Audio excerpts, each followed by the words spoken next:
Hello friend, welcome to maths की नई दुनिया। आज मैं फिर से एक नया टॉपिक लेकर के आ गया हूं आप लोग के लिए। कि टॉपिक है कि मैंने पिछले वीडियो में आपको बताया था कि एक कट्ठा कितना जमीन होता है। मैंने स्क्वायर फीट में निकाल के आपको बता दिया था। अब मैं बात करता हूं कि एक कट्ठा में कितना डिसमिल होता है। तो आपको दिमाग चकराएगा, आप कहिएगा डिसमिल क्या होता है। तो देखिए, आप जब जमीन खरीदते हैं, रजिस्ट्री करवाने जाते हैं, तो वहां से आपको कट्ठा बीघा में रजिस्ट्री नहीं करेगा। वहां पे जो जमीन का रजिस्ट्री किया जाता है वो डिसमिल में किया जाता है। तो भाई हमको पता होना तो जरूरी है कि कितना होता है एक डिसमिल, तभी ना हम जानेंगे कि मेरा एक कट्ठा जमीन है तो कितना होगा। उसी के अनुसार आपको पैसा देना होगा। तो अगले वीडियो में सीखेंगे कि एक डिसमिल कि कहीं भी जमीन लिखवाने का खर्चा क्या है। लेकिन अभी ये सीखेंगे कि एक कट्ठा में होता कितना डिसमिल है। तो देखिए, एक डिसमिल की जब बात होती है और एक कट्ठा में, तो सबसे पहले हम लोग जान लेते हैं कि एक डिसमिल कितना होता है। तो देखिए, एक जो डिसमिल होती है वो होती है 435.56 वर्ग फीट।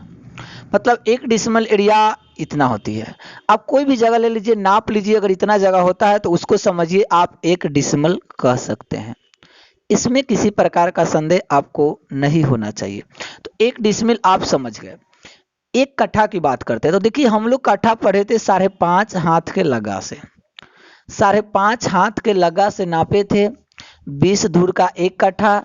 तो इसको 20 धूर, तो उसमें जो एरिया आया था 20 धूर एक कट्ठा में, एक कट्ठा का एरिया आया था हमारा 1361.25 स्क्वायर फीट एरिया आया था। यहां तक भी आपको कोई दिक्कत नहीं है। चलिए, तो मुझे एक कट्ठा जमीन इतना है, एक डेसिमल इतना होता है, तो हम पता कर सकते हैं कि नहीं कि कितना डिसिमल है। तो देखिए, डिसिमल का पता करने का तरीका है 1361.25। एक कट्ठा जमीन है और एक डेसिमल कितना होता है, तो 435.56। यहाँ पे स्क्वायर फीट है और नीचे भी स्क्वायर फीट है। स्क्वायर फीट से स्क्वायर फीट हो गया कैंसिल। अब बचेगा खाली नंबर। इसमें इस संख्या से आप भाग दे दीजिए। तो भाग देने के बाद आपका आएगा 3.1247। इसी को मान लिया जाता है सन्निकट मान में 3.125।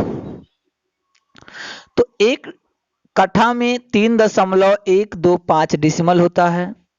अब आपसे जब रजिस्ट्री कराने जाएंगे तो आपसे जब पैसा आपको देना पड़ेगा, आपसे जो पैसा लिया जाएगा वो पैसा आपको 3 डिसिमल का लिया जाएगा।